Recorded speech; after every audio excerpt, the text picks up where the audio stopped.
Bueno, ahora sí estamos grabando. Muy bien. Entonces, la clase pasada terminamos con el tema de normas. Entonces yo agarré y le dije, bueno, sí, uno tiene las normas vectoriales, uno tiene las normas matriciales. ¿Para qué sirven las normas? Bueno, uno mide cosas con las normas. Y también hablamos del número de condición de la matriz y cómo los errores se podían propagar cuando uno resolvía sistemas lineales con matrices mal condicionadas. Cierto, el práctico 3 ya lo subí anoche, así que háganlo el práctico 3. Como ya les comenté, no es tan complicado.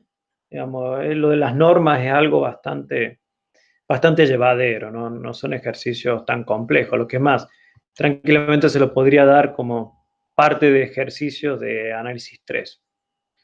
Bien, o de álgebra 3 también. En fin, entonces, ya que vimos las normas, ahora les voy a hablar de esto que yo titulé residuos mínimos. Por lo general, en muchos libros no le dicen residuos mínimos, pero bueno, eh, ¿cuál es la idea? La idea es que a mí me gustaría resolver ese sistema. A por x igual a b, como ustedes ya saben, esa es la motivación de todo este curso. Yo quiero resolver ese sistema. Uno dice, bueno, pero si la matriz es triangular, eso ya lo vimos. Bueno, si la matriz era simétrica y definida positiva, yo uso Cholesky y después resuelvo sistemas triangulares, ya está. Muy bien. Bueno, pero si la matriz es cuadrada y es no singular, yo puedo aplicar LU o LU con pivoteo, un LU con permutaciones, en caso de que tenga alguno de esos determinantes de los menores principales cero. Cuando le aplico permutación no voy a tener ningún problema. Si es la matriz no singular, yo voy a poder hacer una descomposición LU con pivoteo sin ningún problema. Voy a llegar al final, resuelvo los sistemas triangulares y ya está. Yo, como le acabo de decir, hasta ahora ya tienen herramientas para resolver todo ese tipo de sistemas lineales. Inclusive uno con una matriz cuadrada, no singular, con cualquier estructura. Que con eso solo leo con pivoteo. Pero fíjense que ahora yo les digo, ¿y qué pasa si la matriz no es cuadrada? Ahí cambia la cosa. Porque cuando uno tiene que resolver una matriz, como esa que estoy indicando, un sistema lineal donde la matriz no es cuadrada. Uno dice, bueno, ¿y cuándo me van a aparecer ese tipo de cosas? Bueno, ese tipo de cosas ocurre cuando uno tiene un sistema sobredeterminado. O sea, muchas veces uno lo que tiene son más ecuaciones que incógnitas. Por ejemplo, cuando uno hace mediciones, uno quiere hacer un ajuste de una recta o una cuadrática, alguna función, y uno tiene muchos puntos. Y uno sabe que para una recta, entre dos puntos en el plano, pasa una y solo una recta. O sea, con dos puntos me bastaría y me sobra. Pero por lo general no es así. Uno tiene siempre errores de medición, tiene errores en muchas cosas. Entonces, por lo general lo que se hace es se toma muchos puntos, se toma una nube de puntos y se intenta ajustar eso con un sistema, por ejemplo, lineal. La gente de estadística le llama eso regresión lineal. Llamamos nosotros que eso es una forma de cuadrado mínimo. ¿Y por qué? Bueno, porque en la realidad eso no es lineal, entonces lo estamos aproximando por algo. Entonces, ¿qué es lo que tenemos ahí? Tenemos muchos puntos, o sea, tenemos mucha información, tenemos muchas ecuaciones y queremos pasarle algo lineal. Y algo lineal, si estamos en el plano, tenemos dos incógnitas, ¿sí? La pendiente y la ordenada al origen. Entonces, ahí tenemos un sistema que es indeterminado. Bien, entonces, bien. No, mentira, es sobredeterminado, porque tenemos más ecuaciones que incógnitas. Y después está el otro caso, que son los sistemas indeterminados, donde tenemos poca información. O sea, no tenemos mucha información, no tenemos poca información. Entonces, poca información, digo, bueno, tengo dos puntos y quiero pasar una parábola. Entonces, bueno, por ahí pasan infinitas parábolas. Bueno, pero uno debería dar una respuesta. Entonces, muchas veces uno tiene poca información y quiere ajustar o quiere determinar muchas incógnitas. Ahí aparecen estas matrices cuadradas. disculpe, no cuadradas, estas matrices rectangulares. O digamos, no necesariamente cuadradas, tranquilamente las cuadradas también entran aquí. Por ejemplo, una cuadrada que es singular. Una cuadrada que es singular, este sistema puede no tener solución o puede tener infinitas soluciones. Bien, entonces ahora lo que vamos a ver es cómo resolver ese tipo de problemas. Entonces, cuando yo quiero resolver un sistema lineal de ese tipo, los métodos que vimos anteriormente no sirven. ¿Por qué? Bueno, si no tenemos ninguna de las estructuras que mencioné anteriormente, no vamos a poder utilizar esos métodos. Entonces, en ese caso, uno dice, bueno, lo que voy a hacer es, digamos, es una opción, hay otras opciones, pero una opción es hacer el residuo lo más pequeño posible. Recuerden que el residuo era el error, ya en la clase pasada lo mencionamos, era el error que cometía cuando yo aproximaba un sistema lineal versus la solución original. Y en este caso, o sea, el residuo es a por x menos b y le tomo norma. Entonces, lo que a mí me gustaría es hacer que ese residuo sea lo más pequeño posible. Por eso en la clase anterior vimos que cuando uno hace este residuo muy pequeño, en el fondo está haciendo que el error relativo entre el sistema que uno quiere resolver y la solución que uno está obteniendo se hace muy pequeño. Aunque eso nosotros lo vimos en la clase anterior con matrices que eran invertibles porque usábamos el número de condición donde ahí aparece una a a la menos 1.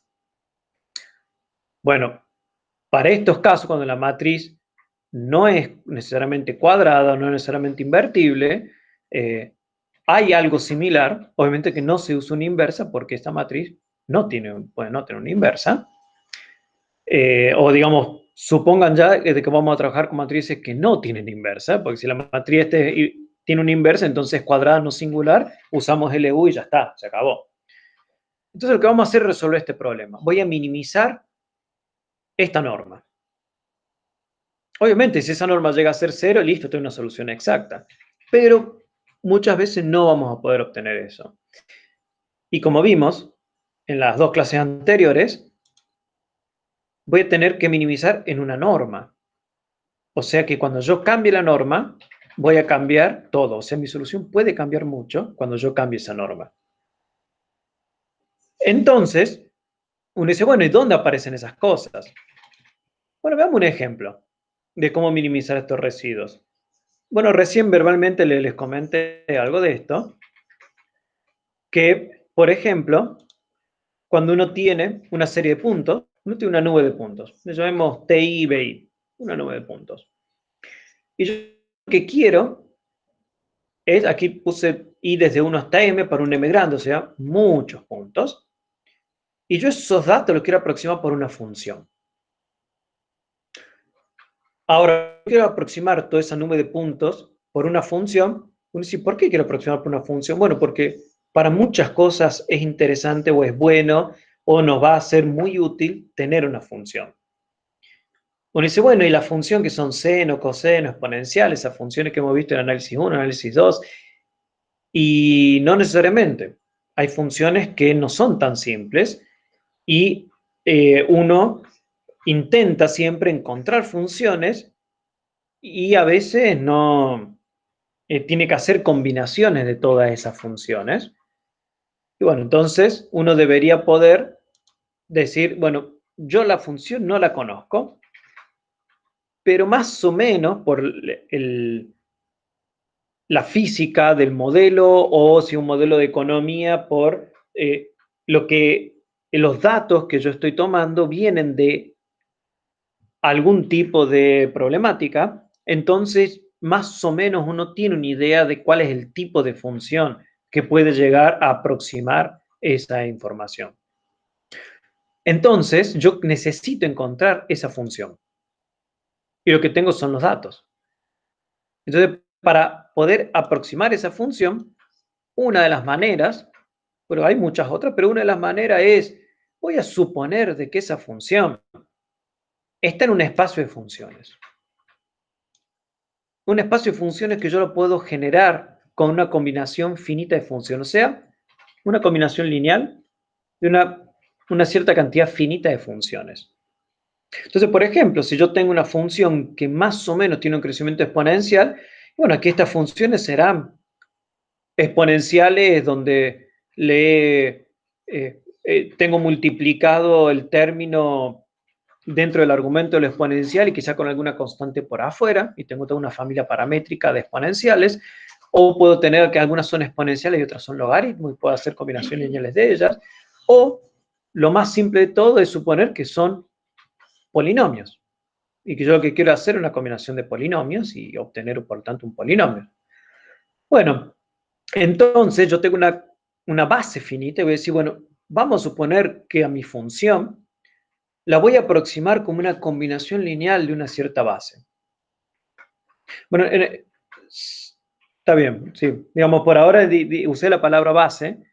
En algunos casos van a ser bases, pero no necesariamente. O sea, porque cuando uno habla de base, habla de que uno puede generar todo el espacio y habla algo de independencia lineal. Y para estas cosas, muchas veces no es necesario que exista una independencia lineal de esas funciones. Pero bueno, en fin. Entonces yo quiero aproximar mi función como una combinación lineal de esas otras funciones. Eso es lo que yo quiero hacer. Y cuando yo la quiero aproximar como una combinación lineal, esos xj que aparecen ahí, que son los coeficientes de la combinación lineal, van a ser mis incógnitas. Entonces, ¿qué es lo que yo voy a hacer? Yo digo, bueno, mi función la expresemos como una combinación lineal de esas otras funciones, y yo sé que basándome en esta nube de puntos que yo tenía como dato, yo quiero encontrar esos xj. Así que dejemos usar esa notación. Yo quiero que la función evaluada en los TI se aproxime a los BI. Entonces, eso es igual, así, ondulado, es una aproximación. Yo creo que eso se aproxime. Yo digo, ¿por qué no quiero que se cumpla el igual? Porque yo sé que no se va a cumplir el igual. O sea, yo sé que el sistema ese no se va a poder resolver, el sistema lineal no se va a poder resolver de manera exacta. ¿Por qué? Porque en este caso yo tengo muchos puntos y a lo mejor mi base, fíjense que esto tiene un índice M, esto tiene un índice N, a lo mejor mi base no tiene tantos elementos, entonces la matriz no me va a quedar cuadrada y por lo tanto no voy a poder resolver el sistema lineal, pero quiero aproximarlo. Entonces, aproximar, o sea que esta combinación lineal de estas funciones base en estos puntos aproxime estos valores, yo puedo agarrar y montarme esto como un sistema lineal y yo quiero que A por X menos B sea lo más próximo a 0. ¿Y quién es esa matriz A? Esa que está aquí. Recuerden que mi incógnita, mi X, son los coeficientes que multiplican a las funciones y yo estoy haciendo eso barriendo todos los puntos que son los datos que yo tenía de entrada. Entonces, bueno, yo quiero resolver ese sistema lineal. Fíjense en ese caso que me quedó un sistema con m filas y n columnas. O sea, tantas filas como datos yo tenía. O sea, por más que aquí aparece como rectangular acostado, por lo general el m es mucho más grande que el n, así que esta matriz debe ser rectangular, pero con un rectángulo paradito, ¿sí? O sea, con más filas que columnas. Bien, entonces, ¿qué pasa si yo digo, bueno, mi aproximación, no quiero que sea una cosa tan rara, quiero que mi aproximación sean polinomios de grado a lo sumo n-1. Entonces, estoy diciendo que mis funciones base van a ser los monomios. En este caso, que phi sub j de t sea t elevado a j-1. O sea, cuando yo tenía esa nube de puntos y quería hacer lo que se conoce en estadística como una regresión lineal, o sea, aproximar esa nube de puntos por una recta, mi base debería ser un polinomio de grado a lo sumo 1. O sea que tengo que n es igual a 2 y por lo tanto aquí yo voy a tener que j es 0. O sea que tengo una constante, porque algo elevado a la 0 va a ser 1. o j igual a 1, que voy a tener t. O sea que voy a estar escribiendo mi función como una combinación lineal de el 1 y el t. Un polinomio de grado 0 y polinomio de grado 1. Bien, ahora uno dice, bueno, pero ¿qué pasa si yo tengo un poco más de estructura? Supongo que la función, tengo una función periódica en menos pi. En realidad puede ser una función periódica en cualquier intervalo, y uno lo que hace es, si es periódica en cierto intervalo, uno hace el cambio hace una transformación lineal que me lleva un intervalo, qué sé yo, menos LL al menos pi, digamos. Eso creo que ya se habrán cansado de ver ese tipo de cosas en análisis 1, análisis 2, que uno puede llevar un intervalito cualquiera, por ejemplo, al 0,1. En este caso lo llevamos al menos pi. Y voy a tomar mi punto, mi primer dato como menos pi, mi último dato como pi, y voy a considerar esta base. Una base que en el 0 es un medio, y para j mayor o igual que 1 voy a tomar coseno de j sobre 2 por t, cuando j es par, y seno de j más 1 sobre 2 por t, cuando j es impar. Esto tiene que ver con algo que se llama la base son polinomios trigonométricos, se conoce, y cuando uno escribe algo de esta forma, lo que está haciendo es aproximando su función en términos de polinomios trigonométricos. Por lo general, cuando esa sumatoria se va al infinito, esas cosas se llaman series de Fourier. Pero bueno, por ahora estamos trabajando en algo finito. Yo tomo una cantidad finita de estas cosas. Entonces, de esa manera, si yo tengo que los datos con los que estoy trabajando son, por ejemplo, datos de fenómenos que se repiten a lo largo del tiempo, por ejemplo, lluvias. Entonces yo sé que hay un periodo que casi no hay lluvias y hay otro periodo del año donde hay muchas lluvias, y si yo tengo datos de varios años, yo sé que hay una periodicidad. Entonces, lo mejor sería intentar aproximar esta función por algo que sea periódico, que en este caso son coseno y seno, y obviamente después habrá que ajustar el intervalito. Entonces, eso también es otro ejemplo de cómo se pueden aproximar datos y a qué es lo que uno llega a un sistema que no es cuadrado. Llega a un sistema con una matriz rectangular. Entonces, lo que vamos a ver en esta unidad es, el primero, cómo resolver aproximar este problema de residuos mínimos cuando la norma es la norma 2. Que prácticamente eso ya vieron algo de esto en numérico 1. Y lo que no lo han visto es qué pasa cuando yo tengo la norma 1 y la norma infinito. Bien, y yo creo que este es el momento de hacer la pregunta del millón. Los que han visto numérico 1, o los que no, y digamos vienen de otro lado, ¿han visto programación lineal? ¿Saben lo que es resolver un sistema lineal? Un sistema de minimización lineal. ¿Han visto métodos simples o algún otro método para resolver un problema de programación lineal? El método simple lo vimos un poco por arriba durante las últimas semanas de clase. Muy bien, perfecto. Sí, algo de método simplex, pero eso lo estudié sola, no lo he cursado nunca. Muy bien, muy bien, muy bien, porque la pregunta era, bueno, para ver si más o menos les sonaba eso, porque hay algunos alumnos que, digamos, inclusive cuando damos numérico 1, en el programa está simplex, pero está al final del programa y muchas veces no se suele dar. A veces, bueno, por eso no sabía si habían alcanzado a verlo. Entonces, ¿por qué hago el comentario? Porque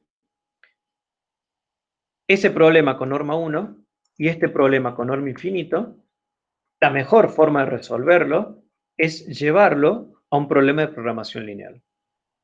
Entonces, esto lo voy a tocar muy tangencialmente al final de esta unidad. Les voy a hablar sobre el problema de programación lineal, pero no voy a darles el algoritmo de simplex, porque ya sé, como que me estaría alejando quizás un poco de lo que es el curso, pero sí le vamos a dar herramientas. Por ejemplo, en Python eh, ya existen librerías que, por ejemplo, SciPy, en vez de usar NumPy, que es el que estamos usando últimamente, si uno usa SciPy tiene un limprog. O sea, dentro del módulo SciPy hay una función que se llama limprog que me resuelve estos problemas. Pero bueno, comencemos. Entonces vamos a arrancar con norma 2. Entonces, cuando uno tiene norma 2,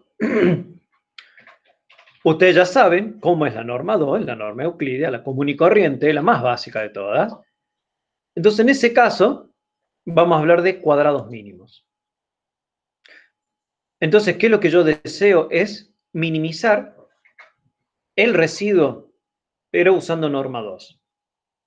O sea, yo quiero encontrar un X barra que me resuelva este problema de minimización. Ahora, yo sé que minimizar la norma 2 es lo mismo que minimizar la norma 2 al cuadrado. ¿No? Porque si yo tengo un punto donde esta norma toma su valor más pequeño, bueno, ese mismo punto va a hacer que esta norma al cuadrado tome su valor más pequeño. Por lo tanto, yo, por temas más de... sí, en fin, ya después vamos a ver que esto te relaciona con tener un problema que sea diferenciable. Ustedes saben que la función norma 2, la norma euclídea, en el origen, el 0 no es diferenciable, tengo un punto de no diferenciabilidad, pero si yo la norma 2 la elevo al cuadrado, sí. Siempre tengan en mente que cuando uno toma una función norma, si estamos, la norma euclídea, si estamos en la recta real, es como tener la función valor absoluto. Y cuando yo lo elevo al cuadrado, tengo x al cuadrado. Entonces una es diferenciable, la otra no. Bueno, entonces, por lo general, cuando uno tiene la norma 2, lo más simple es elevarla al cuadrado y minimizar la norma 2 elevada al cuadrado. Entonces ahí nos sacamos esa raíz cuadrada molesta y tenemos algo diferenciable, bien bonito y con muchas propiedades que vamos a ver. Por eso es que cuando uno resuelve el problema de residuos mínimos en norma 2, uno siempre ve cuadrados mínimos o mínimos cuadrados, dependiendo de cómo lo hayan traducido. Pero es eso. ¿Por qué aparecen eso los cuadrados? Bueno, porque lo mejor es resolver no la norma 2 solamente, sino su norma al cuadrado y sacar esa raíz cuadrada.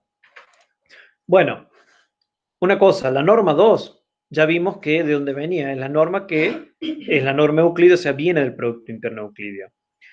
Entonces, como tenemos un producto interno asociado, podemos usar muchas cosas de ortogonalización.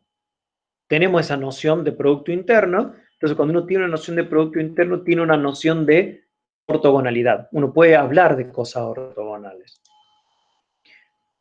Esta definición, digamos, es a modo de recordatorio, porque muchas de estas cosas ya las han visto. Entonces, cuando yo me refiero a un conjunto de vectores, voy a decir que ese conjunto de vectores es ortogonal, y aquí lo pongo entre paréntesis en relación al producto interno euclídeo, porque es el que ahora nos interesa con norma 2. Recuerden que si yo cambio el producto interno, cambio la noción de ortogonalidad, pero bueno, en este caso, con producto interno euclídeo, o sea que es agarrar un vector transpuesto y multiplicar por el otro. Entonces yo voy a tener que son ortogonales si agarro uno de ellos, los transpongo, lo multiplico por el otro y eso da 0. Cuando los índices son distintos, o sea, cuando los vectores son distintos. Y si yo además le impongo la condición de que cuando yo uso el mismo vector y lo multiplico con este producto interno con él mismo me dé 1, uno pasa a llamar a esa base, a ese conjunto de vectores, un conjunto de vectores ortonormales. O sea, cuando además yo tengo que la norma de cada uno de ellos, la norma euclídea, es 1. El complemento oral de un subespacio, que lo voy a denotar, o sea, yo tengo un conjunto, un espacio S, y lo voy a denotar con ese simbolito de perpendicular, ese supraperpendicular, como aquellos vectores que son ortogonales a todos los elementos del conjunto S. solamente eso. Esa es la notación que voy a usar. Y cuando nos vayamos a matrices, porque como verán vamos a trabajar con matrices, yo tengo una matriz cuadrada, m por n, m por m, es cuadrada la matriz. Vamos a decir que la matriz es una matriz ortogonal si su transpuesta coincide con su inversa. O sea, cuando yo hago que Q transpuesta por Q es la identidad. Y como ustedes saben, una inversa izquierda es inversa derecha, o sea que hacer Q transpuesta por Q va a ser lo mismo que hacer Q por Q transpuesta, y ambas esos productos me van a dar la identidad. Por lo tanto, una matriz es ortogonal solamente si sus columnas forman una base ortonormal de Rm. Sí, o sea, la matriz ortogonal, la base tiene que ser ortonormal, porque tienen que tener norma 1 sus columnas. Bueno, eso es, yo creo que ya lo sabían de cosas de álgebra lineal. Entonces ahora, cuando yo tengo una matriz no necesariamente cuadrada, o sea, en este caso m por n, donde yo tengo más filas que columnas. O sea, imagínense una matriz rectangular, pero con rectángulos paraditos, ¿sí? Más filas que columnas. Y yo tengo que las columnas son ortonormales. Yo también voy a obtener que Q transpuesta por Q es la identidad. Eso también lo voy a obtener. Entonces, en ese caso, ¿qué pasa cuando yo hago Q transpuesta? Disculpen, Q por I transpuesta por Q por X. Entonces, cuando yo tengo esta transposición, ¿sí? La transposición lo que hace, recuerden, es me permuta aquí el orden de la multiplicación y me va a quedar I transpuesta por Q por X. Pero Q transpuesta por Q es la identidad, así que me queda I transpuesta por X. Fíjense que la matriz es una matriz rectangular. La única condición que las columnas sean ortonormales. Entonces, para todo XY, yo tengo que este producto vale, y en particular cuando X es igual a Y, obtengo esa igualdad. O sea que yo tengo una matriz que tiene columnas ortonormales, esas matrices van a preservar la norma 2. Entonces me van a estar preservando distancia medida en norma 2. Estas son cosas que uno obtiene gracias al producto interno. O sea, gracias a que esta norma está asociada a un producto interno. Bueno, entonces, guarda que lo que yo acabo de hacer sirve cuando yo le dije, bueno, la matriz rectangular tiene sus columnas linealmente independientes, yo puedo hacer eso. Pero cuando yo estoy en ese caso, no vale que Q transpuesta, disculpen, Q por Q transpuesta es la identidad. O sea, yo demostré que Q transpuesta por Q es la identidad, pero para el otro lado, o sea, si yo permuto el orden de ese producto, no necesariamente voy a tener una matriz de identidad. Entonces, cuando uno trabaja con matrices rectangulares, sí hay que tomar un poco de cuidado cómo se hacen esos productos. Ya no voy a poder tener esa liviandad de estar escribiendo por un lado o por el otro para obtener la identidad, porque no es cierto. Pero bueno, vamos a lo que nosotros queríamos, que es minimizar ese residuo en norma 2. Bueno, pero acabamos de decir que si yo tengo una matriz que tiene sus columnas ortonormales, yo puedo poner esa matriz dentro de norma 2. O sea, voy a tener que la norma 2 de A por X menos B va a ser igual a la norma 2 de eso mismo, pero premultiplicado por una matriz. Aquí le puse una Q transpuesta, donde esa Q transpuesta es rectangular, o digamos no necesariamente cuadrada, con columnas ortonormales. Entonces, si tiene columnas ortonormales, acabamos de ver que esta norma 2 es lo mismo que la norma 2 premultiplicando por esa matriz. Bueno, entonces ahora distribuyo esa matriz y llego a esto que está en la última ecuación. Tengo Q transpuesta por AX menos Q transpuesta por B. Entonces ahora que yo puedo escribir mi problema de residuo mínimo metiendo una matriz Q dentro de esa norma, Algo que uno puede hacer, que ya hicimos con la descomposición LU o con Cholesky, era llevarlo a una triangular. Fíjense que tanto en LU como en Cholesky nosotros llevamos nuestro problema a un problema con una matriz triangular. Entonces, en este caso, lo que vamos a hacer es construirnos una matriz Q con filas ortogonales tal que Q transpuesta por A, o sea, la matricita que me aparece aquí, esa Q transpuesta por A sea triangular superior. Y preferentemente con los elementos diagonales no negativos. Preferentemente uno dice, bueno, para el punto de vista de resolver el sistema, no es necesario que sean los elementos de la diagonal sean no negativos. Tranquilamente pueden ser negativos. Pero ya vamos a ver que pedir que además sean no negativos nos va a traer aparejado propiedades importantes, como en algún caso vamos a poder hablar de cierta unicidad en las descomposiciones. Bueno, cuando nosotros tenemos un proceso de triangulación, fíjense cuando nosotros usamos transformaciones de Gauss. Recuerdan la transformación de Gauss que agarraba yo mi matriz y le iba multiplicando. ¿Y qué es lo que yo quería? Era poner ceros por debajo de la diagonal. ¿Sí? Eso es lo que hicimos cuando hicimos la descomposición LU o la eliminación gaussiana. Entonces ahora voy a hacer lo mismo. Voy a agarrar mi matriz y la voy a ir multiplicando por transformaciones que lo que esas transformaciones tienen que hacer es ponerme cero por debajo de la diagonal. ¿Sí? Porque yo lo que quiero obtener es una matriz triangular superior.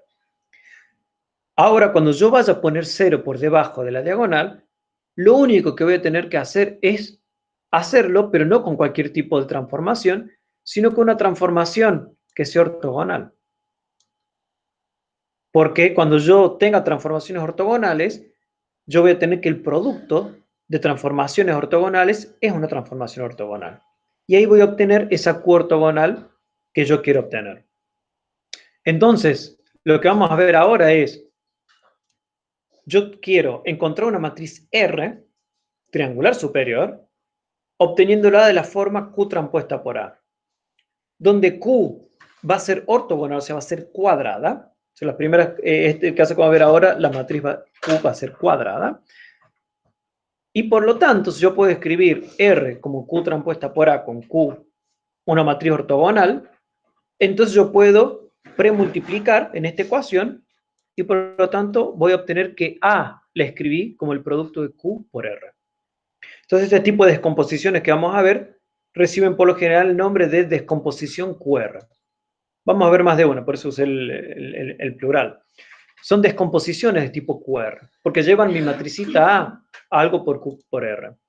También estoy usando descomposición, algunos libros usan factorización, porque de hecho es una factorización que estoy haciendo a mi matriz A en una matriz Q por una matriz R. Hay mucha relación, mucha similitud entre este tipo de factorización con una factorización polar, que algo similar, por ejemplo, cuando ustedes tenían números complejos, que uno podía llevar el número complejo, escribirlo en su forma polar, y uno tenía por un lado todo lo que era el módulo, o sea, la parte importante, la magnitud del número por un lado, y por otro lado uno tenía e a la i tita, que era la parte de la rotación. Entonces esto pueden verlo así, más o menos, de una manera similar, donde yo voy a tener una parte donde Q va a ser una rotación o una reflexión, y R va a tener la parte importante, la parte de la magnitud.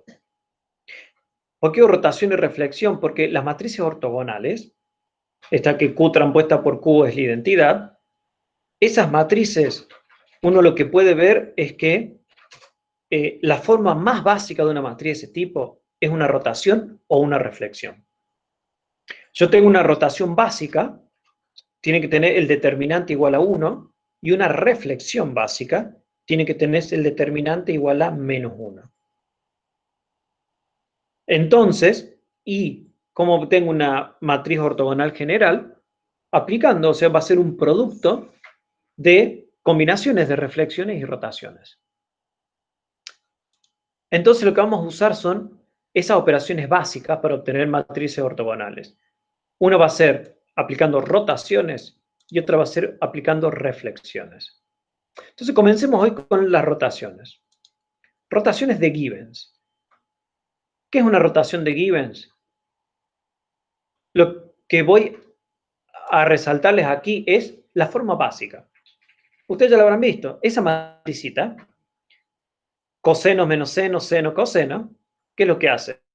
Bueno, cuando yo se lo aplico por algún vector, esto es una rotación en el plano, una rotación la más básica en R2. Yo estoy en el plano y yo agarro un vector cualquiera y cuando yo le aplico esa matriz, lo que voy a estar haciendo es agarrando ese vectorcito que tengo en el plano. ¿Sí? Cuando yo un vector en el plano, imagínense un punto en el plano que mi origen, obviamente, es el origen del plano, y lo que estoy haciendo es rotando ese vector. ¿Cuánto lo voy a rotar? Un ángulo θ. Está bien, eso ya lo habrán visto, habrán hecho dibujitos en álgebra 2, en álgebra 3, en análisis 3 seguro, porque en análisis 3 inclusive ven cosas en 3 dimensiones. Así que esto es lo básico, una rotación en el plano. Ahora, ¿qué es lo que yo quiero? Yo lo que quiero es que cuando ustedes me den un vectorcito en el plano, x1, x2, yo le aplique esa rotación y lo que me devuelva sea algo de la forma y0. O sea que en la primera coordenada tenga toda la información y en la segunda coordenada tenga 0. O sea que lo que hice, puse un 0 en la segunda coordenada. Eso es lo que yo le voy a pedir a mis rotaciones. Entonces, ¿ahora qué es lo que hago? Y bueno, disculpen. Descubramos quiénes son esas rotaciones. A mi Q, déjenme simplificar y llamar C al coseno de θ, S al seno de θ. Entonces, cuando yo hago este producto, Q por X1, X2, llego a estas dos ecuaciones. Coseno de X1 menos seno de X2 en la primera coordenada, seno de X1 más coseno de X2 en la segunda coordenada. ¿Qué es lo que yo quiero? Hacer que esta segunda, que es la que ahora estoy sombreando, sea igual a 0. Entonces, bueno, por un lado, yo sé que coseno al cuadrado más seno al cuadrado es igual a 1, y de la segunda ecuación, o sea, la que yo quiero hacer 0, obtengo que yo quiero que el seno de x1, seno de θ por x1, disculpen, sea igual a menos el coseno por x2. Entonces déjenme hacer estas pequeñas cuentitas algebraicas. Agarro x1 al cuadrado y yo lo escribo como coseno cuadrado más seno cuadrado por x1, porque lo que hice fue multiplicar por 1. Por x1 al cuadrado. Multiplico por 1. Ahora hago una distributiva. Estoy aquí, distribuyo, me queda coseno cuadrado por x1 cuadrado más seno cuadrado por x1 cuadrado. Bueno, pero ahora uso esta ecuación y yo tengo que, cuando en esta ecuación elevo al cuadrado, me queda que el cuadrado de el seno por x1 tiene que ser igual al cuadrado de coseno por x2. Así que vuelvo aquí, reemplazo y obtengo lo que está a la derecha de este igual. Ahora tengo todo en términos del coseno, saco factor común coseno y me queda que el coseno cuadrado, o sea que x1 al cuadrado me queda igual a coseno cuadrado multiplicado por x1 cuadrado más x2 al cuadrado. Paso dividiendo este término que está multiplicando, tomo raíz cuadrada y llego a esta primera expresión para el coseno. Por lo tanto, si yo conozco el coseno, conozco el seno. El seno va a tener esta expresión. ¿Cómo le dice? Bueno, ustedes saben, simplemente uno agarra y eleva el coseno al cuadrado, hace 1 menos coseno cuadrado, toma raíz cuadrada y llega a esta otra expresión. Entonces, fíjense que obtuve el coseno y el seno en función de las coordenadas del vector, y yo sé que cuando yo aplique una rotación con ese seno y ese coseno, yo voy a tener que la segunda coordenada va a ser 0. ¿Y la primera coordenada qué va a ser? Bueno, veamos la cuenta. Cuando yo agarre la primera coordenada que iba a quedar y, dijimos que era coseno de x1 menos seno de x2. Si ustedes hacen la cuentita, me va a quedar x1 al cuadrado, cuando yo haga esto. Y aquí tengo un menos, pero el seno tiene un menos. Entonces me va a quedar más x2 al cuadrado en el numerador y en el denominador me queda la raíz cuadrada. O sea que me queda x1 al cuadrado más x2 al cuadrado dividido su raíz cuadrada. Bueno, la raíz cuadrada se cancela y me queda x1 al cuadrado más x2 al cuadrado raíz cuadrada. O sea, la norma del vector. Y, caso muy especial, ¿qué pasa si el vector que yo introduzco es el vector 0? Entonces, si es el vector 0, mi rotación va a ser ninguna rotación, o sea, ser coseno igual a 1, 0 igual a 0, o sea que es tomar el ángulo θ igual a 0. Entonces yo lo que voy a hacer ahora es un procedimiento que, dado un vector en R2, me calcule su rotación de Gibbons. Ahora, cuando yo vaya a hacer las cuentas, hay algo que lamentablemente tenemos que aprender a convivir con ello, que se llama el error numérico. Ustedes habrán visto cosas de este tipo en numérico 1. Si no, más o menos les resumo. Cuando ustedes van a trabajar con este tipo de cosas, y uno, por ejemplo, en este caso tenemos un cociente. Cuando tenemos un cociente y lo que está en el denominador es muy pequeño, vamos a tener un error numérico. Por ejemplo, uno siempre que está haciendo productos o cocientes, lo mejor es intentar trabajar con números cercanos al 1. ¿Sí? Ustedes saben, si es algo muy cercano al 0, vamos a tener este error numérico. Y si son números grandes, también vamos a tener un error numérico. Recuerden que en la aritmética finita, que es lo que estamos trabajando desde el punto de vista computacional, la aritmética finita es una nube de puntos. Que es una nube de puntos que, a medida que uno se va alejando del 1, esos puntos están cada vez más distanciados entre ellos.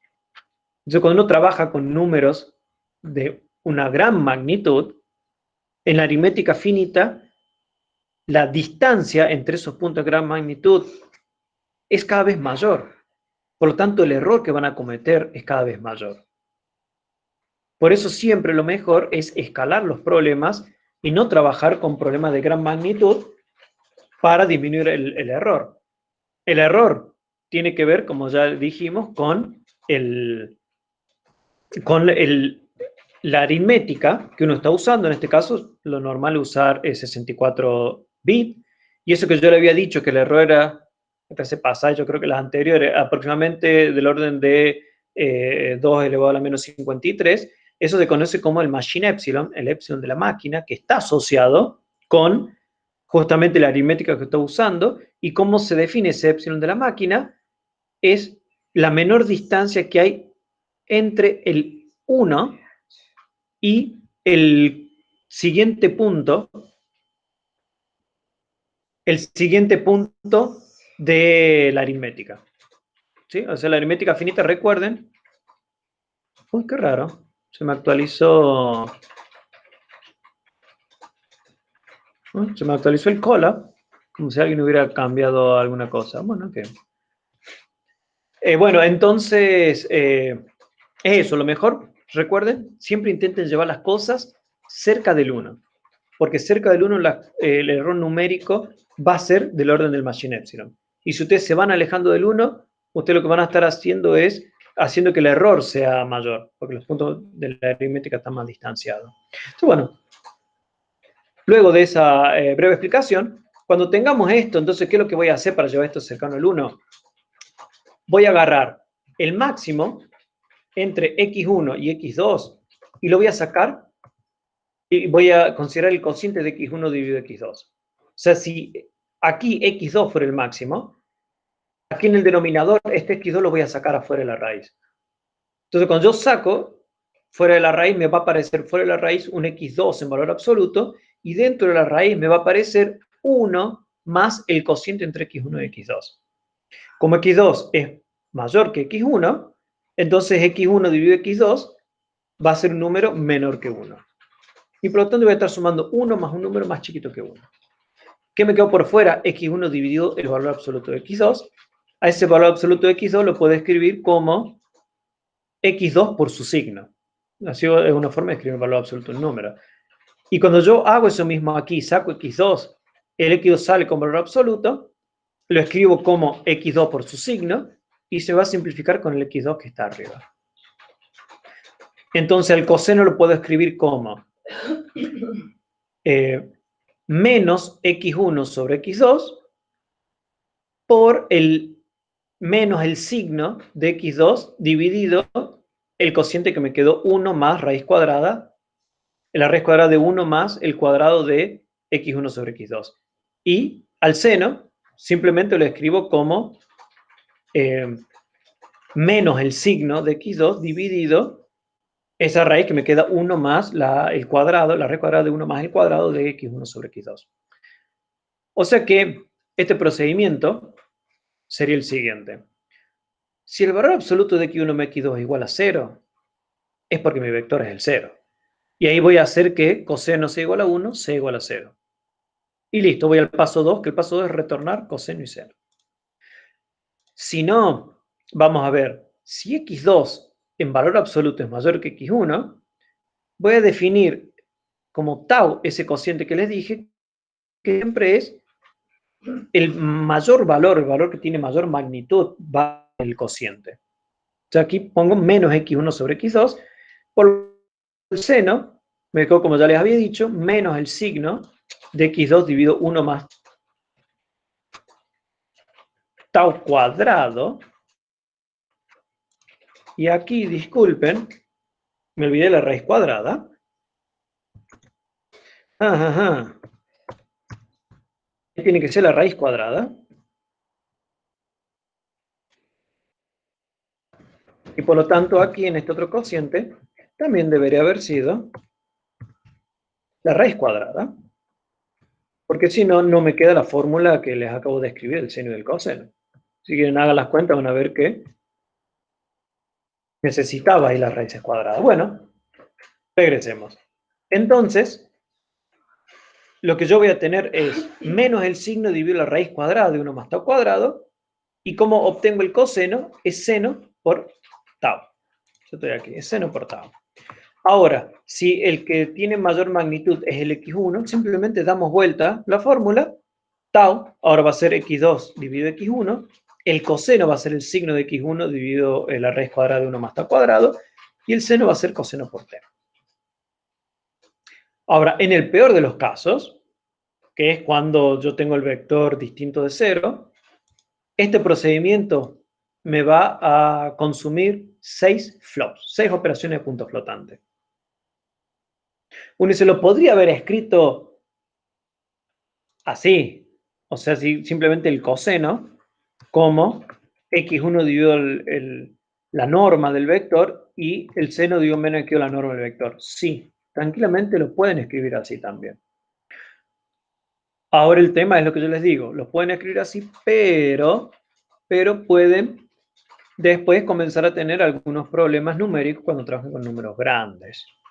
O con, digamos, cuando tengan que realizar, por ejemplo, cuando yo haga coseno y seno y yo quiero que este producto me dé aquí un 0, ese 0 que estoy ahora resaltando, ese 0 viene de, en algún momento, aquí voy a tener una diferencia, entonces puede que ese 0 no sea 0, sino que es un número, digamos, ni siquiera cerca del machine epsilon, cuando uno está trabajando con cantidades sin escalar. Entonces, digamos, por eso este procedimiento a veces es bueno. Si lo quieren programar de otra manera, háganlo, no hay ningún problema. Solo que cuando comiencen a tener alguna inestabilidad numérica, ya van a saber el porqué. Bueno, ¿cómo se escribiría esto en Python?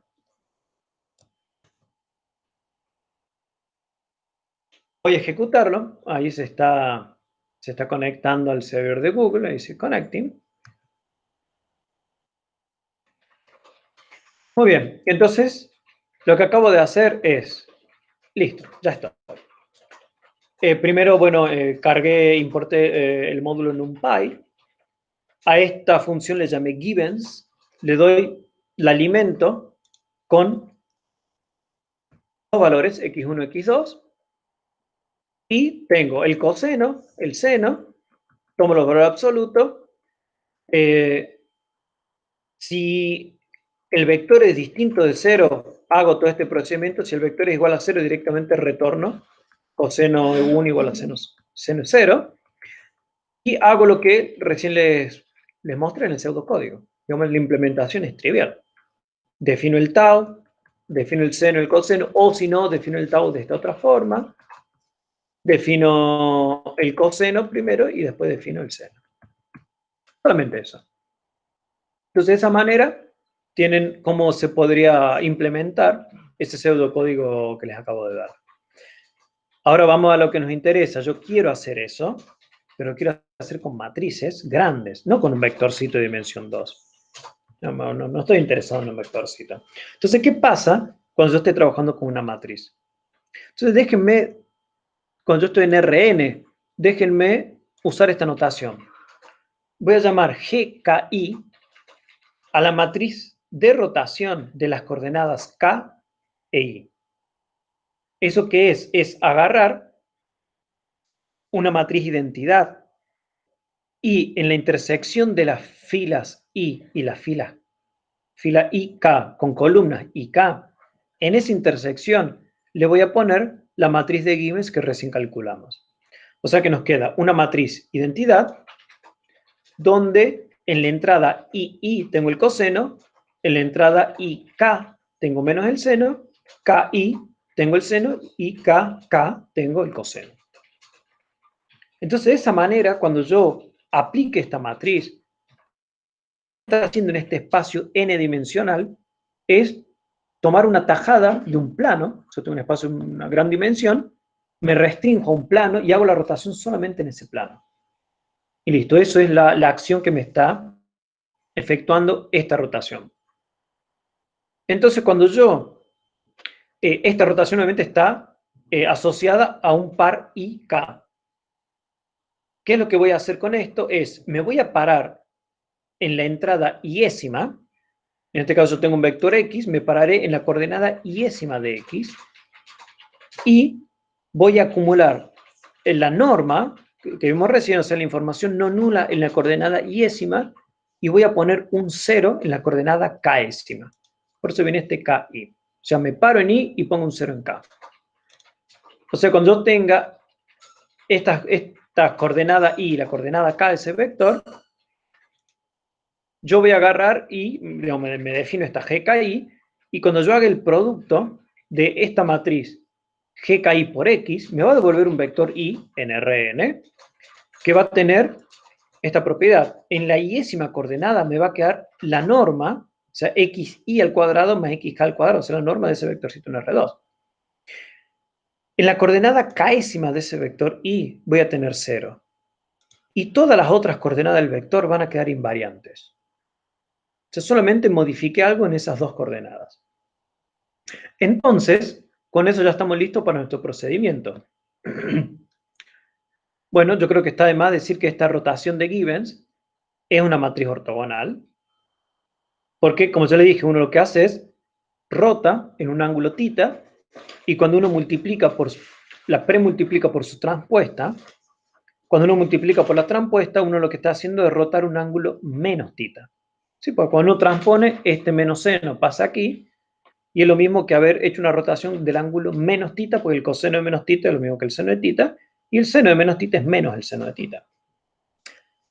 Entonces, estas matrices son matrices ortogonales, y por lo tanto, cuando yo tengo una matriz A rectangular, ¿cuál va a ser el procedimiento? Me paro en la primera columna de la matriz y yo le pongo un elemento 0, un 0 en la entrada 2, 1, o sea, fila 2, columna 1. ¿Cómo hago eso? Multiplico por una rotación de Gibbons, 2, 1. Eso quiere decir, pongo un 0 en la entrada 2, 1. Luego, ¿qué hago? Bueno, ahora quiero poner un 0 en la entrada 3, 1. Pongo un 0 en la entrada 3, 1. Y así voy barriendo toda la primera columna desde la entrada 2, 1 hasta la entrada M1. Cuando agoté toda la primera columna, ¿qué hago? Y me corro a la segunda columna y arranco desde el elemento diagonal y voy a ir barriendo todo para abajo. Entonces, ¿qué es lo que estoy haciendo? Es multiplicando por toda una serie de rotaciones de Gibbons. Hasta llegar, por ejemplo, en este caso, como yo hice 0 toda la los elementos que están debajo de la diagonal de la columna J-1. Para llegar a poner este último 0 que está aquí, yo tuve que multiplicar por la rotación de Gibbons. No, ahí, disculpen, se fue un doble clic no deseado. Hasta la fila M, o sea, poner un 0 en la entrada MJ-1. Bueno, entonces de esa manera, ese es el procedimiento que vamos a utilizar para ir triangularizando la matriz por medio de transformaciones ortogonales. Bueno, entonces, ¿cómo hago yo para ir multiplicando? Simplemente voy a ir definiendo estas transformaciones, estas rotaciones de Gibbons, tomado el elemento AJJ tilde A, digo, a tilde JJ a tilde KJ. O sea, me paro en la diagonal. O sea, el elemento que voy a tomar como primer argumento de esa pequeña función que hicimos recién, el primer argumento va a ser siempre el elemento de la entrada diagonal. Si contamos con LU, le llamamos pivot. Y el otro elemento va a ser el que lo vamos a ir variando y vamos a ir barriendo, parándome en la misma columna, barriendo toda la fila hasta llegar al final. Entonces, luego de cada una de esas aplicaciones, lo que voy a tener es que en lo que yo antes tenía el elemento AJJ tilde, ahora me va a quedar almacenado ese cuadrado y esa raíz cuadrada. Bien. ¿Profe? Eso, sí. Una pregunta, no sé si yo estoy escribiendo lo que usted va diciendo, no sé si escribí mal, pero la G es cuadrada. Sí. Y es n por n, y después si yo lo multiplico por A es m por n. O sea, me dan...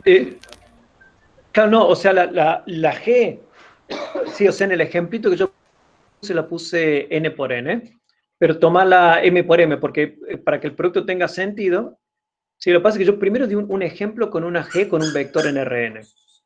Y después digo, yo aplico todas esas transformaciones para las columnas de la matriz A, pero en este caso las columnas de la matriz A son vectores en Rm. Ah, claro, está bien, perfecto. Sí, pero bueno, de todas formas, sí, eso es algo interesante porque, digamos, primero lo aplico para un vector. Sí, eso a veces ocurre cuando uno habla de cosas en genérica, porque cuando uno habla en dimensión finita, uno siempre dice Rn, y es como que el n es lo trivial, y aquí el m es lo que confunde. Entonces, bueno, le pongamos aquí en el ejemplito, le voy a poner ya de entrada m, para que quede que, que después cuando lo apliquemos a las filas de la matriz A, o sea, las columnas de la matriz A, como cada columna tiene dimensión m, para que no exista ninguna confusión. Bien. Gracias. Listo, pero sí, es así, o sea, la dimensión de la rotación de Gibbons tiene que tener la misma dimensión que tienen las columnas de la matriz A. Esa es la, a ver, papá, no me quedó ningún n colgado, no. Bueno, ahí está. Ahora todo está con Rm. Pero sí, es el procedimiento. Agarro una columna y le voy poniendo ceros desde la entrada diagonal para abajo. Más o menos como hicimos con la eliminación gaussiana. Solo que ahora en vez de aplicar transformaciones de Gauss, aplicamos estas transformaciones de Gibbons. Digamos, cambia eso nomás. Entonces, quédense con ese procedimiento. Yo estoy agarrando el elemento diagonal y estoy poniendo ceros, y cada vez que yo pongo un cero, hay información que la estoy almacenando en el elemento diagonal.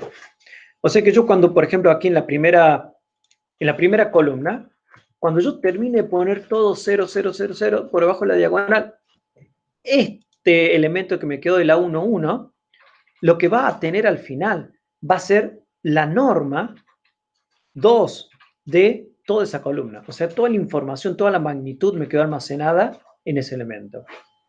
Y por lo tanto, en todas las otras entradas diagonales, yo voy a tener, me va a quedar almacenada la norma de ese vector desde la diagonal para abajo. O sea, toda la magnitud de ese vector me va a quedar en la entrada diagonal. Y lo que nosotros tenemos es que este procedimiento, si yo lo voy continuando, Ahora, si mi matriz es rectangular, imagínense una matriz rectangular acostada, o sea que tengo más columnas que fila. Entonces yo tengo más columnas que fila y yo quiero poner ceros por debajo de la diagonal. No es necesario que barra hasta la última columna. Porque yo tengo más columnas que fila, va a llegar un momento en que ya voy a haber puesto todos los ceros por debajo de la diagonal y me van a quedar otras columnas por ahí que no va a ser necesario tocarlas. Y uno dice, ¿y este procedimiento hasta qué columna lo tengo que hacer? Y bueno, si yo quiero que me quede triangular superior y si mi matriz es acostada con menos filas, bueno, voy a tener que llegar hasta una columna menos que la columna que me está indexando la cantidad de filas. ¿Sí? O sea, no voy a tener que barrer hasta el final, porque cuando yo pongo un elemento en por ejemplo, en este caso, que aquí lo tengo escrito, si yo tengo que m es menor o igual que n, o sea, tengo menos filas que columnas, voy a tener que barrer solamente las primeras m-1 columnas. Y nada más. Ahora, si yo tengo que m es mayor que n, o sea, mi matriz es rectangular, pero rectangular paradita, o sea, tengo más columnas, más filas que columnas, entonces ahí sí voy a tener que barrer todas. Voy a tener que barrer las n columnas. Entonces, en el caso de barrer las n columnas, no voy a tener ningún problema porque yo sé que el procedimiento que estoy haciendo me termina almacenando la norma en la entrada diagonal. Y la norma de un vector es un número mayor o igual que 0, ¿no? O sea que ya voy a tener que mis números van a ser no negativos. Pero cuando yo esté en el caso que le dije recién, de que yo voy barriendo, pero no llego hasta el final, llego hasta la columna m-1. Entonces, cuando yo me pare en la columna m-1, puede ser que el elemento siguiente, o sea, el elemento diagonal siguiente, que es el mm, puede ser que esa entrada diagonal sea negativa. No, yo no la puedo controlar. La cuestión es que si es negativa, yo no puedo hacer algo que me cambie una transformación de Gibbons, porque con Gibbons recuerda que necesito dos entradas, y esa ya es la entrada diagonal, y por debajo de eso no hay nada. Yo ya no puedo aplicar una transformación de Gibbons. En ese caso, lo que yo quiero hacer es simplemente un cambio de signo para que la entrada me quede negativa. Entonces, ¿qué voy a hacer? Voy a usar esta notación, le voy a poner gm más 1m, que va a ser una matriz, no necesariamente una rotación de Gibbons, que lo único que va a hacer va a ser la matriz identidad, si el elemento amm tilde es mayor o igual que 0, y va a ser una identidad con la última entrada diagonal igual a -1, si amm es menor que 0. Entonces, solamente eso es un pequeño extra para que cuando hagamos estas transformaciones de Gibbons, este procedimiento de descomposición QR, me queden los elementos en la diagonal que siempre sean mayores o iguales que 0. Digamos, hay muchos libros que no hacen eso, pero a mí me va a servir porque después vamos a ver que tiene consecuencias ya tener una descomposición que me deje todos los elementos diagonales siempre mayores o iguales que 0. Bueno, entonces ahora que ya acabamos de ver ese procedimiento, ¿no? Fíjense que en ningún momento yo le pedí que la matriz sea no singular, que la matriz sea cuadrada, no le pedí nada de eso. La matriz puede ser rectangular, puede tener toda una columna llena de ceros, no hay problema. Digamos, todos esos casos están contemplados en lo que acabamos de ver. Entonces, con eso, lo que en el fondo, lo que hicimos fue demostrar de manera constructiva el siguiente resultado, que lo enuncio en forma de teorema. Si yo tengo una matriz rectangular, en este caso la estoy denotando con la letra A de dimensión m por n, acabo de demostrar que existe una matriz cuadrada m por n, ortogonal, y una matriz triangular superior m por n, con elementos diagonales no negativos, tales que yo puedo escribir A como Q por R. En el fondo, este procedimiento que lo acabo de describir con palabras, acabamos de hacer eso. Entonces, por construcción, esas rotaciones de Gibbons, que bueno, aquí justamente está señalada la dimensión, que es m por m, esas matrices son matrices ortogonales, ¿sí? Porque son rotaciones y ustedes saben que la multiplica por el transpuesta es rotar el ángulo en la dirección opuesta y llego a la identidad. Entonces, cuando yo voy aplicando estas matrices que son ortogonales, en A tilde, yo lo que voy haciendo es que estoy poniendo ceros en el respectivo elemento de la matriz. O sea, la rotación G y J me va a poner un 0 en el elemento A y J. Y por lo tanto, cuando yo esté en el caso m menor o igual que n, o sea, m menor o igual que n quiere decir menos filas que columnas, o sea, la matricita, una matricita rectangular acostada, hago ese procedimiento. Comienzo a multiplicar y multiplico, Cuando llego a la columna m menos 1, me paro en la columna m menos 1 y digo, bueno, ahora veo el elemento mm, si llega a ser negativo, le tengo que aplicar una matriz que me cambia solamente el signo de esa última fila, y bueno, y si ya era positivo o no negativo, directamente esta última matriz es la identidad. Ahora yo a R, o sea, acabamos de ver que después de aplicar todo ese procedimiento, yo efectivamente tengo una matriz que va a ser triangular superior y que va a tener todos los elementos diagonales no negativos. ¿Sí? Guarda, le dije no negativo, le estoy diciendo. En algún momento dije positivo, no negativo, porque tranquilamente una de esas columnas puede ser 0 y nos va a quedar un 0 en la diagonal. Y sí, no hay problema, pero es no negativo. Ahora, como estas matrices son ortogonales, en esta primera ecuación, ¿qué es lo que voy a hacer? Es comenzar a multiplicar, a premultiplicar, o sea, multiplicar a izquierda, las transpuestas de cada una de ellas. Entonces, cuando yo multiplicando a izquierda por las transpuestas, todas esas matrices transpuestas, las voy a llamar Q. Lo voy a anotar con esa letra Q. Entonces, en el fondo, lo que estoy haciendo es, estoy escribiendo A como Q por R. Y ahora, en el caso en que M sea mayor que N, o sea, tengo una matriz rectangular, pero vertical, no tengo que hacer esa última modificación en el signo, simplemente voy poniendo ceros por debajo de la diagonal y pongo 0, 0, 0, 0, y incluso cuando estoy en la columna N, pongo 0 en el elemento hasta el final, hasta MN. O sea, estoy en la columna, llego hasta la columna final y pongo ceros desde el elemento diagonal que está en la última columna, todo por debajo. Y yo voy a poder ir por debajo porque la matriz es rectangular paradita, o sea, voy a tener elementos por debajo. Y de todas formas, aquí también todas estas rotaciones de Gibbon las paso al miembro izquierdo como transpuestas, o sea, voy premultiplicando por sus transpuestas, y a todo ese producto lo llamo Q. Entonces, de nuevo, acabo de escribir A como Q por R. Con la condición de que yo voy a tener que esa matriz R va a tener elemento 0 cuando yo me mueva desde la columna 1 hasta la columna, que fíjense, yo puse el mínimo entre m menos 1 y n, porque depende si la columna, si la matriz es rectangular acostado paradita, yo me voy a mover hasta esa columna, y yo voy a poner 0 en todos esos elementos que están por debajo de la diagonal, moviéndome en estas columnas.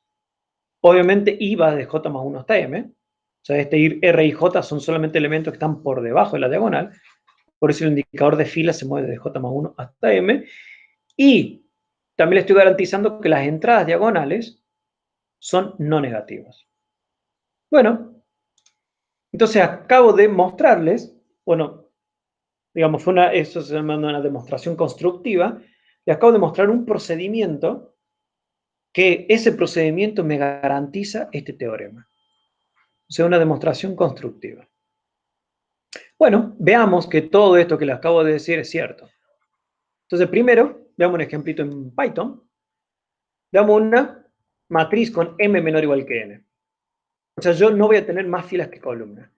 Y voy a agarrar la matriz, que la matriz sea esta matriz que tiene dos filas y 3 columnas. Una matriz 2 por 3. Y voy a ejecutar este pedazo de código. Primero fíjense la matriz A original. Tengo 3, 3, 2, 5 menos 1, 8. 2 filas, 3 columnas. Aquí, esa Q no la estoy usando aquí. Aquí lo que tengo es, primero aplico una rotación de Givens. ¿Qué hago? Fíjense, estoy llamando a la funcioncita que me inventé recién, que yo le puse el nombre Givens. Llamo a la función de Givens. Primer argumento, la primera entrada diagonal. Segundo argumento, el A1, 0. ¿Qué quiere decir? Que lo que me va a devolver esa rotación de Given va a ser la necesaria para que este elemento A1, 0 se haga 0. Rescato el coseno del 0 dado por ese procedimiento de rotación de Given. Me construyo la rotación de Given.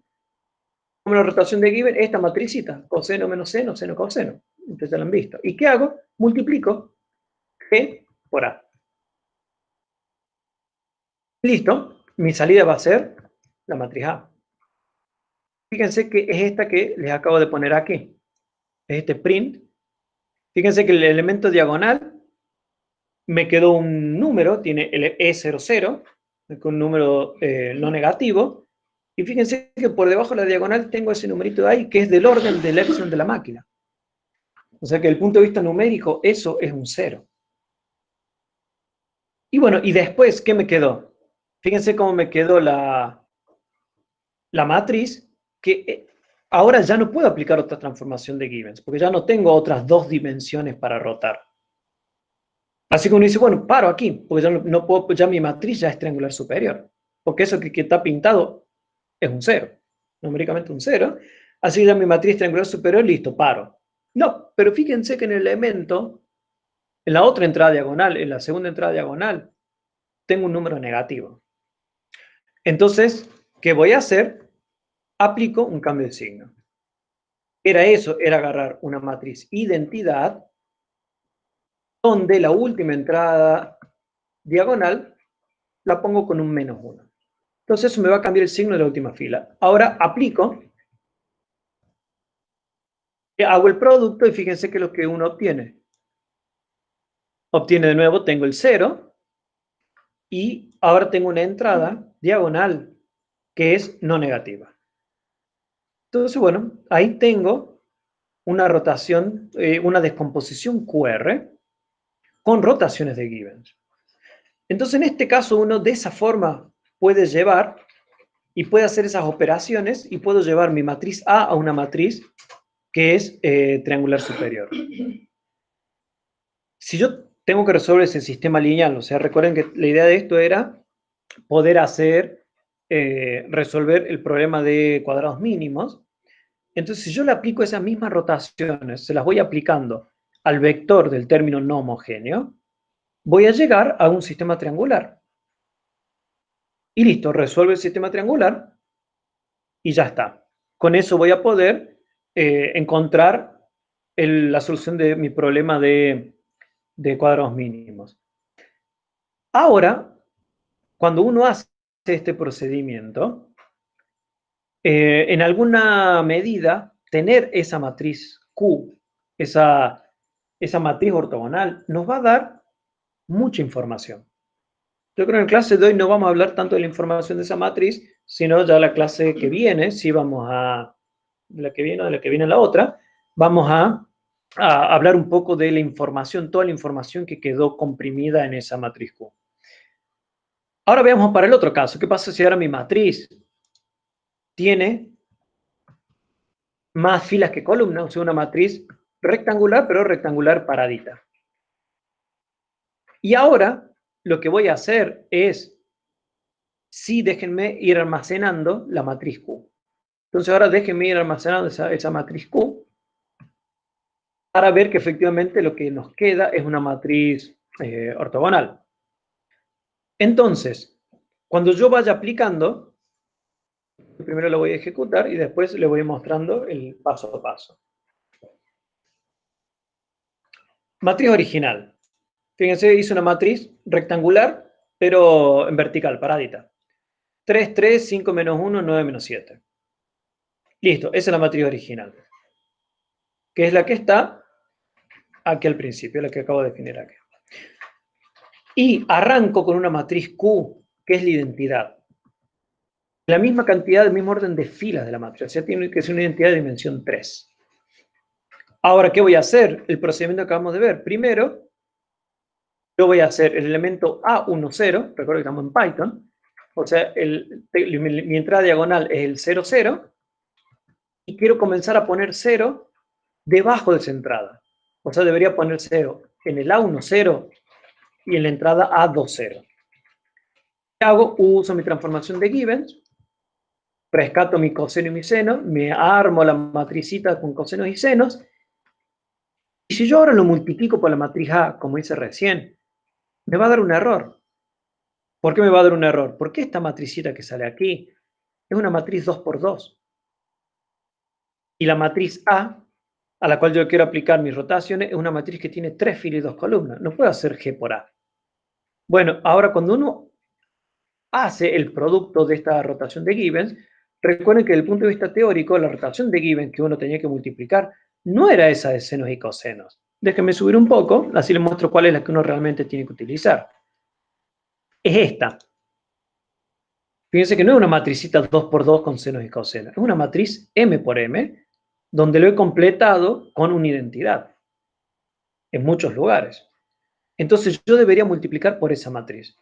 Ahora, cuando yo multiplico esa matriz por una matriz de dimensión M, y pensando en esto que yo les dije de hacer siempre submatrices y pensar las cosas por bloques, realmente lo único que se va a ver afectado va a ser la fila I y la fila K de la matriz A. Las otras filas van a quedar intactas porque tengo identidades.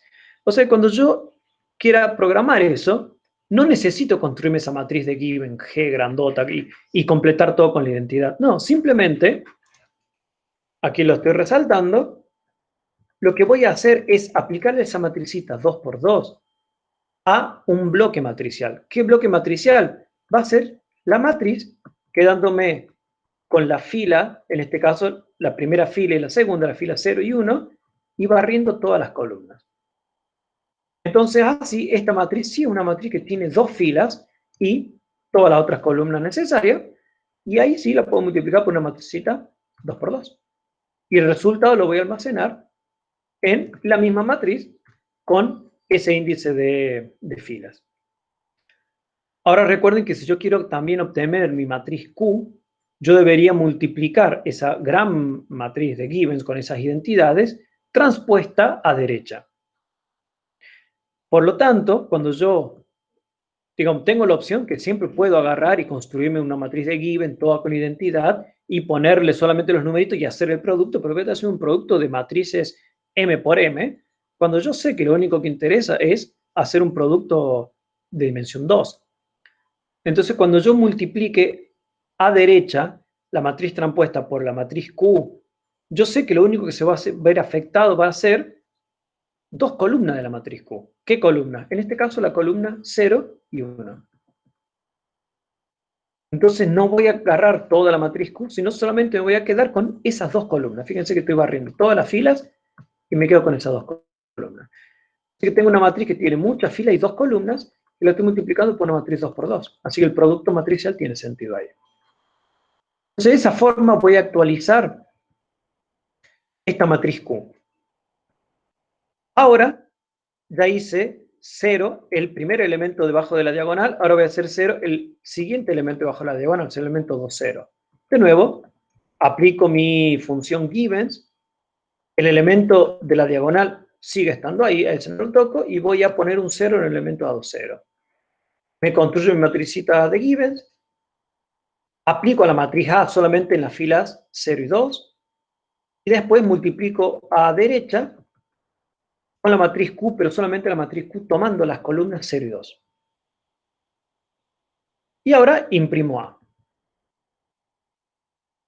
Entonces, así después hago ese mismo procedimiento, pero parándome en la siguiente columna. Ahora me paro en la columna 2 de la matriz, que con la numeración de Python sería la columna 1, y quiero poner un elemento debajo de la diagonal. O sea, creo que hacer 0 elemento 2, 1. De nuevo, hago mi transformación de Givens, multiplico A tomando solamente las filas 1 y 2, y después eso es premultiplico A por tomando filas 1 y 2, y postmultiplico Q, pero Q solamente tomando columnas 1 y 2. Y la postmultiplico por la matriz transpuesta. Entonces,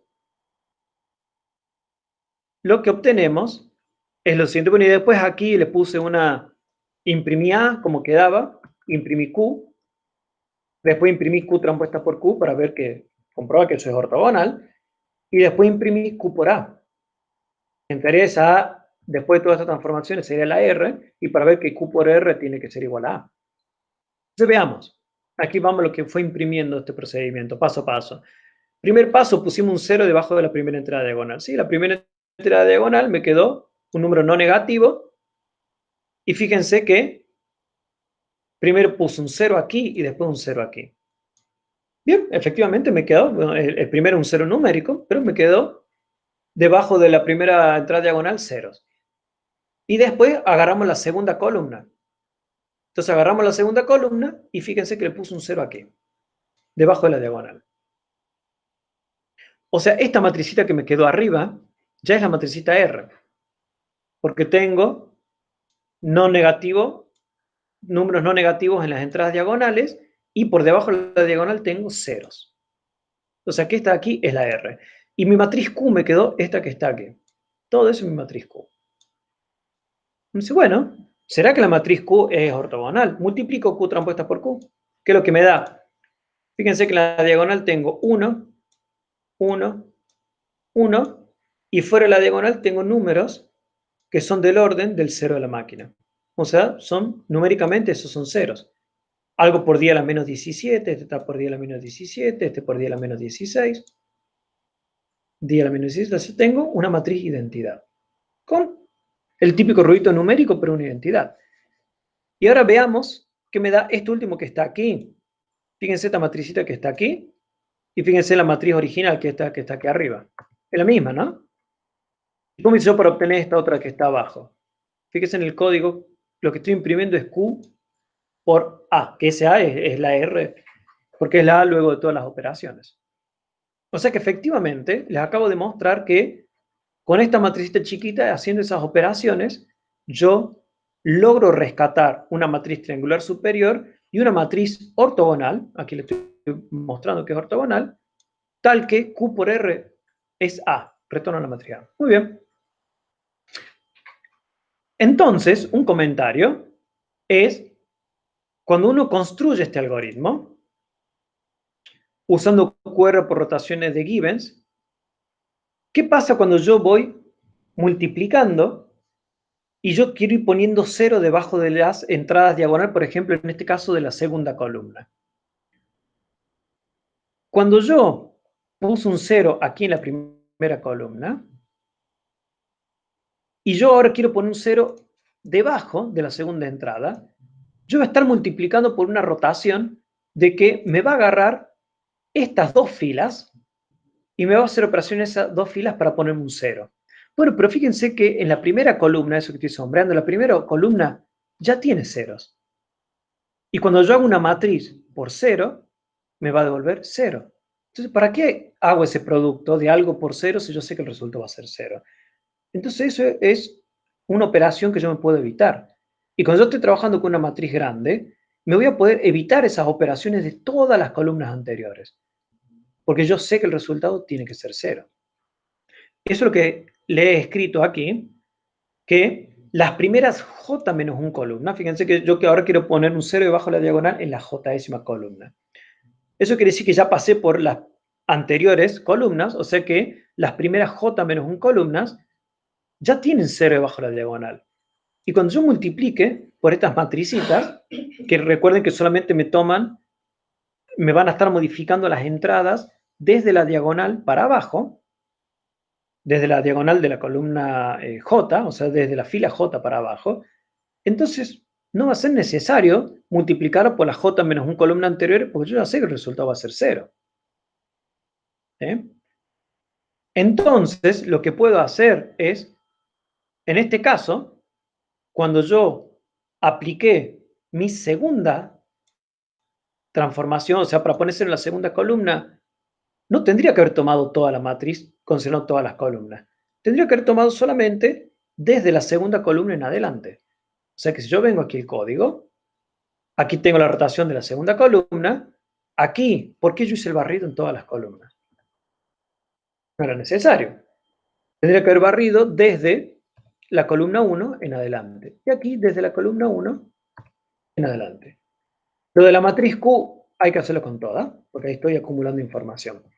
Entonces veamos que ahora la acabo de cambiar. Antes tenía 2 puntitos, acá lo pongo un 1. Ahora fíjense que voy a ejecutar esto. Pongo play, ejecuto, y fíjense que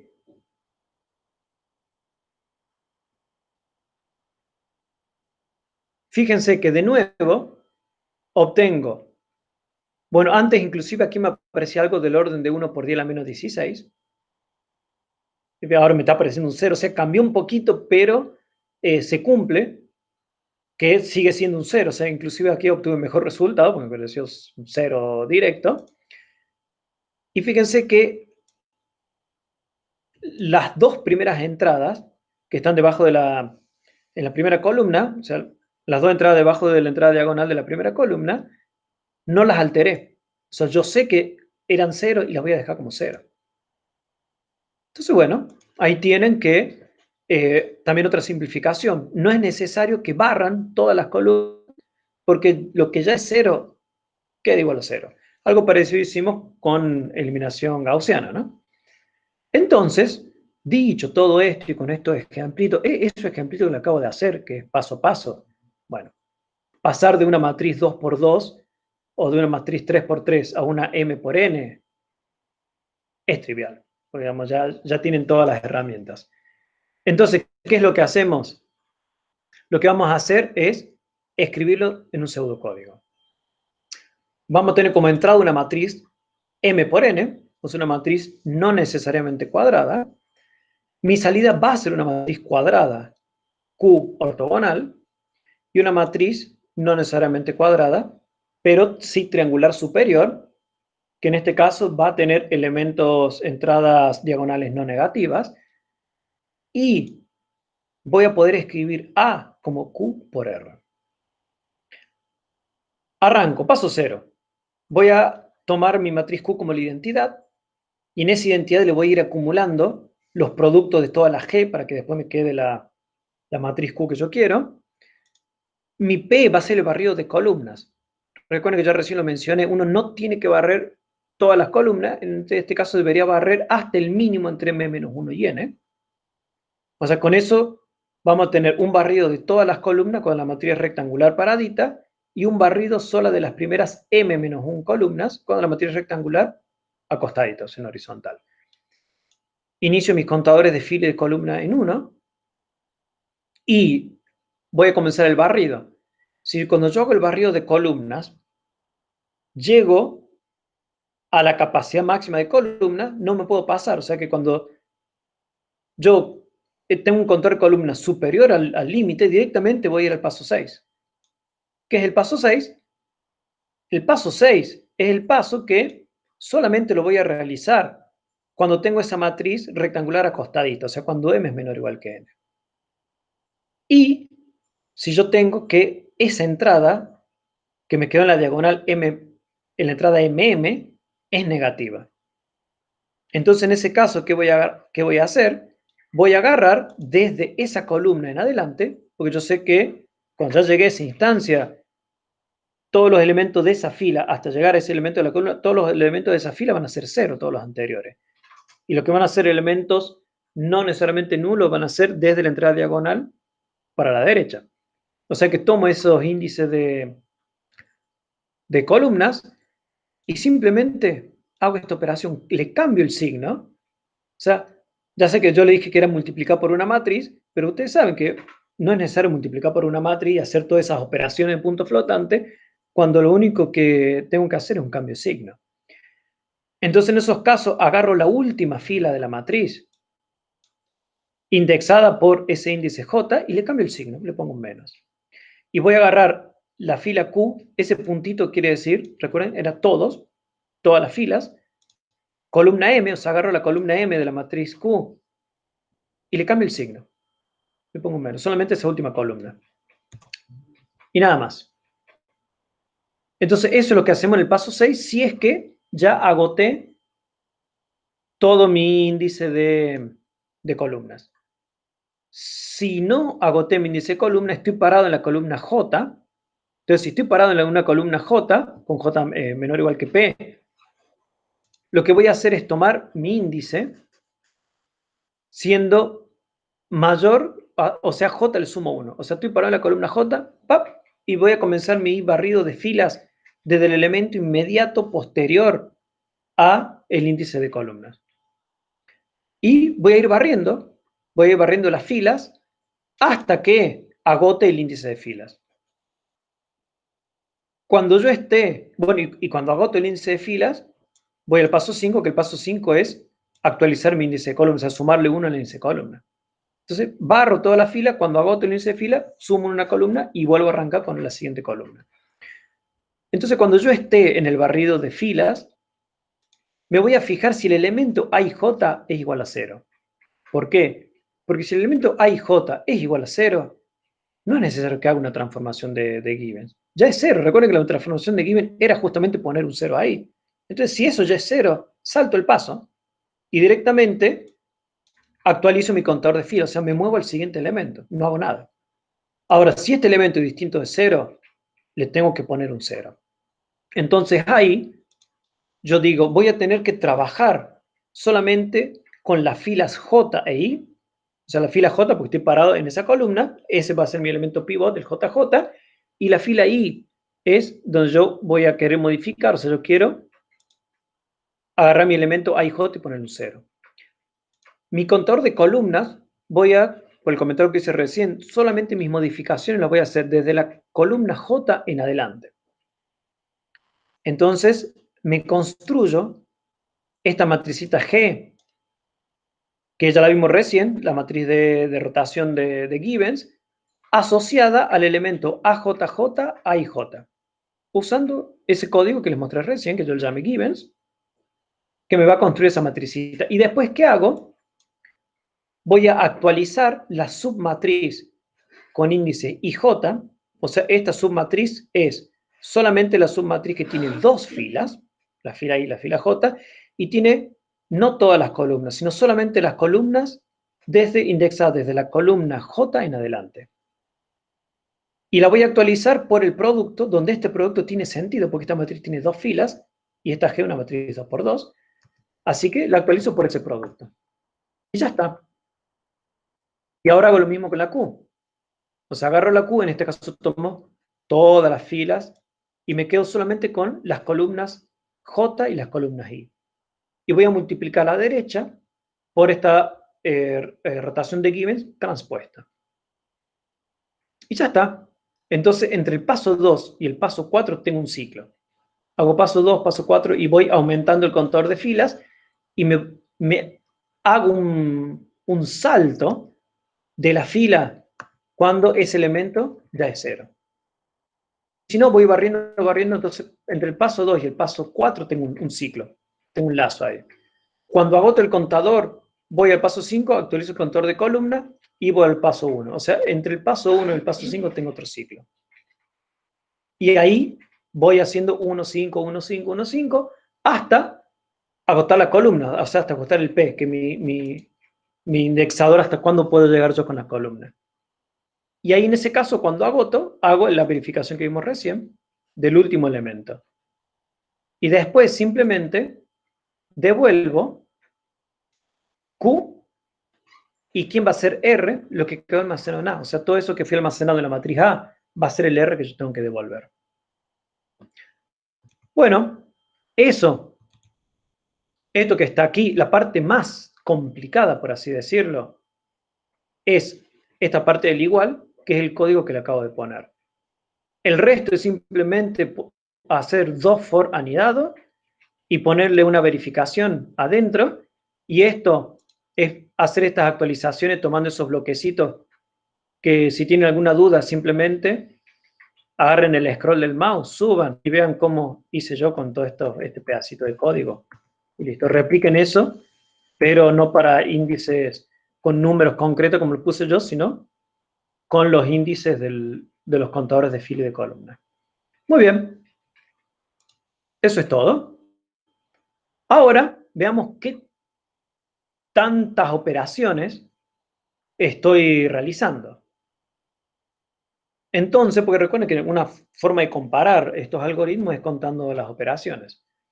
Entonces, por un lado, cada vez que yo esté aquí, en este igual, y quiera hacer una rotación de givens, yo voy a necesitar 6 flops. Habíamos dicho que una rotación de givens eran 6 flops.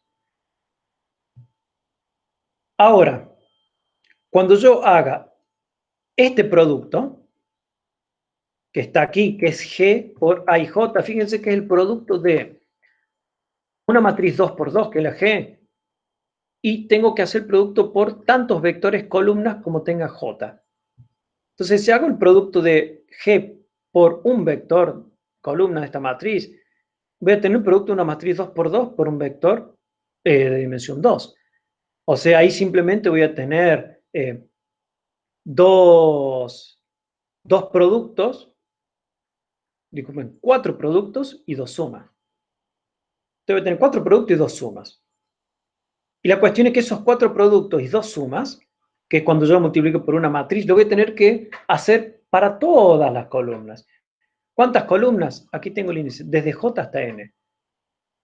¿Cuántas columnas hay desde J hasta N? Hay N menos J más 1 columna.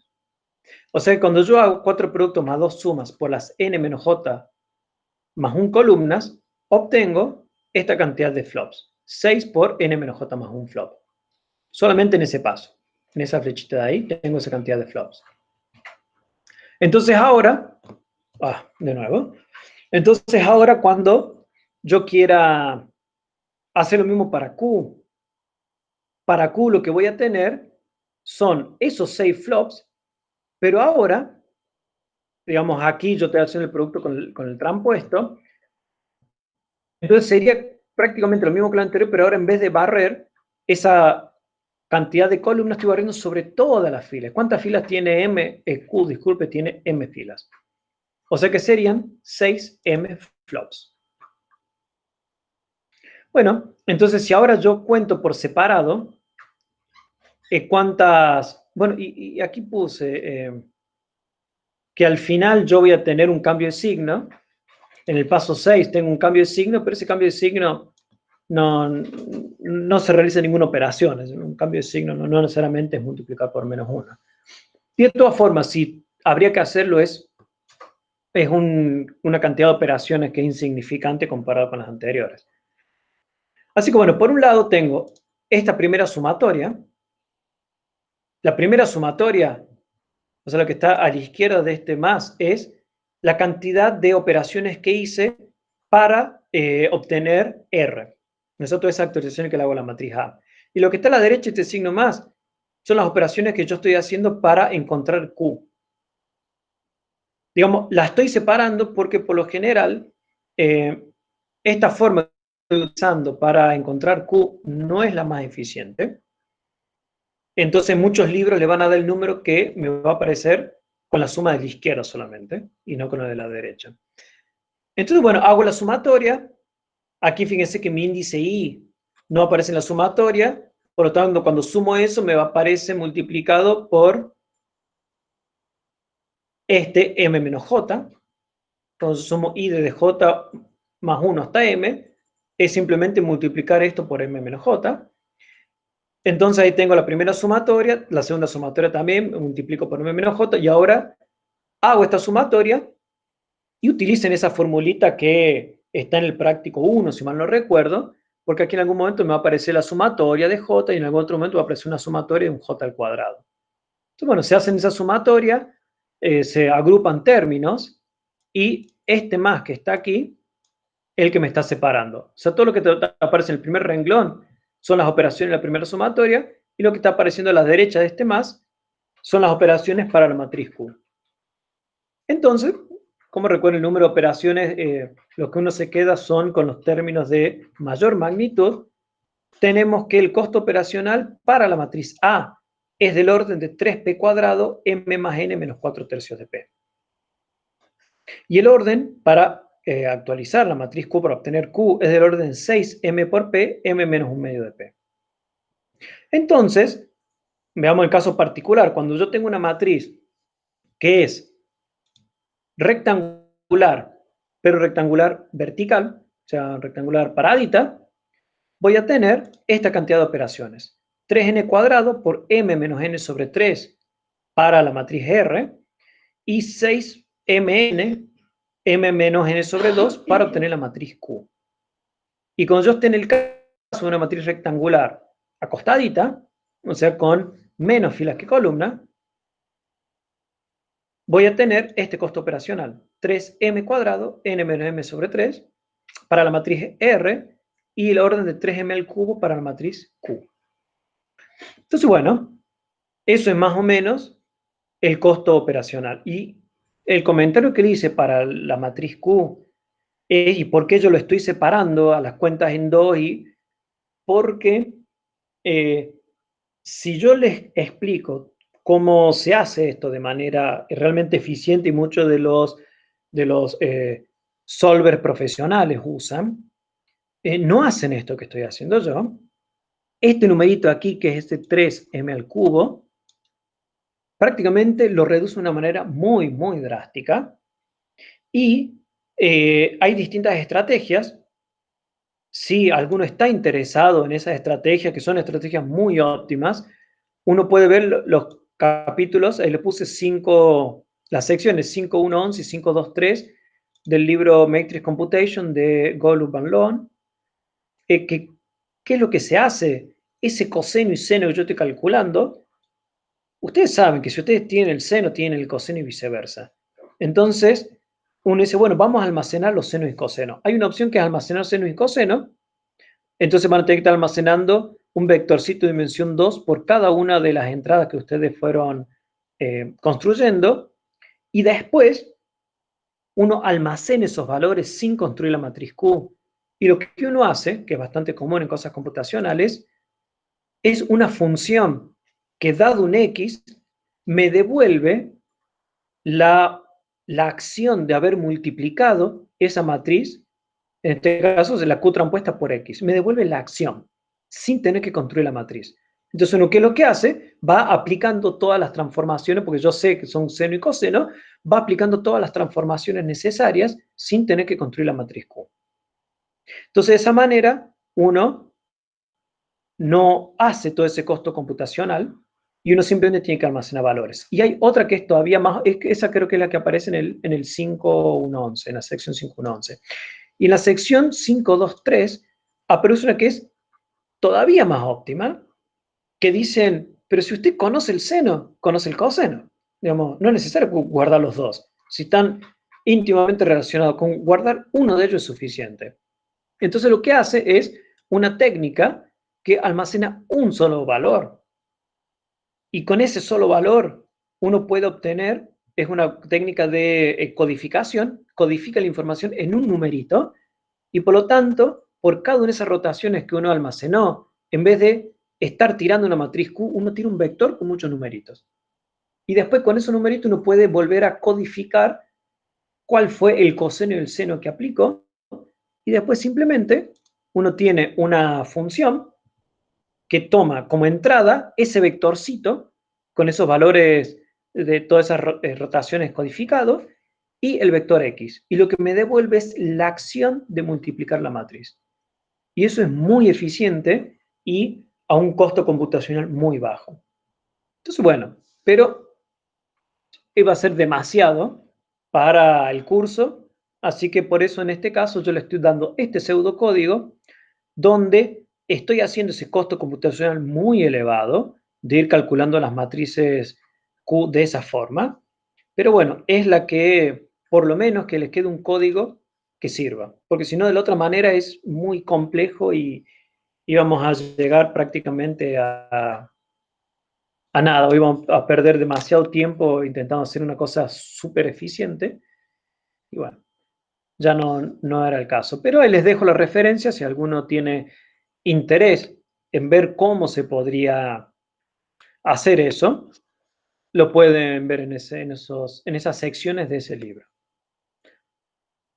Muy bien, entonces con esto ya tenemos una manera de, cuando uno tiene un sistema lineal con una matriz rectangular, uno hace una descomposición QR, dentro de esa norma euclídea, uno puede poner la Q, ese A por X menos B se va a transformar en un R por X menos un B tilde, y es un sistema triangular. Y ya está. Uno resuelve el sistema triangular y ahí tienen una solución. Entonces, con lo que vimos hoy ya pueden resolver usando cuadrados mínimos, ya pueden resolver ese tipo de sistemas lineales con matrices rectangulares. Muy bien, y el código sí, el código va a estar de ejercicio en el práctico 4. Bueno, ¿alguna duda? ¿Alguna pregunta? Voy a subir, ¿Se entendió, profe? ¿Sí? Muy bien. Muy bien. Entonces, bueno, los dejo con Luis. Sigan haciendo el práctico, no se atrasen. Quizás ya la semana que viene me quedan 2 clases más con este tema. Ahí ya corto la grabación. Me quedan 2 clases más con este tema.